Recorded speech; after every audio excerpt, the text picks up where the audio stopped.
এই দেখুন আমাদের অফিসের প্রজেক্ট। এই লোক চিটার ডিল করবেন না?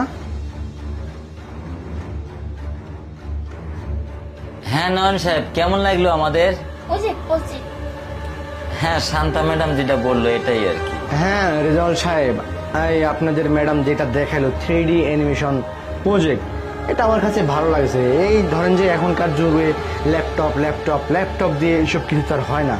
তারপরেও আমি আপনার কাছে জানতে চাই আপনি কি বিষয় ডিল করতেছেন, মানে কোন বিষয়টা নিয়ে আপনি আমার সাথে ডিল করতে চাচ্ছেন, যদি একটু খুলে বলতেন আমাকে।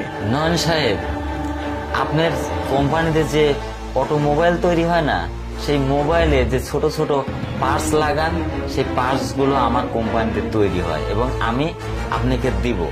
এই পার্টসগুলো 5 বছরের ভিতর যদি কোনো রকমের সমস্যা হয় তাহলে আমি এটা রিটার্ন নেব। আর এই পার্টসগুলো আমি আপনার কোম্পানিতে কম দামে দিতে পারবো। হ্যাঁ, আপনার কথা আমার ভালো লাগছে, আপনার জিনিস আমার পছন্দ হয়েছে, কিন্তু আসলে আপনি আমাকে প্লিজ খারাপ মনে করবেন না। বিষয়টা হলো, আমি খারাপ কেন মনে করব? আপনি কি বলতে চাচ্ছেন সেটাই বলেন। আসলে কথাটাতে কিভাবে বলি, তারপরে বলতে হচ্ছে যে এই ডিল ক্যান্সেল, আমি আপনার সাথে ডিল করতে পারবো না। ডিল ক্যান্সেল মানে? আমাদের কোম্পানির মাল আপনাদের কোম্পানি ঢুকবে, সবকিছু আলোচনা হচ্ছে, সবকিছু হয়ে গেছে, আর কাগজপাতি আমাদের রেডি।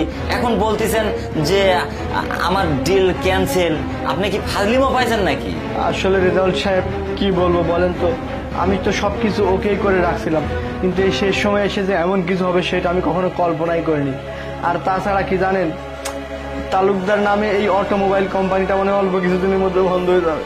কেননা আমার বাবা যেদিন থেকে চলে গেছে সেদিন থেকে কোনো কিছু আর ঠিক নেই।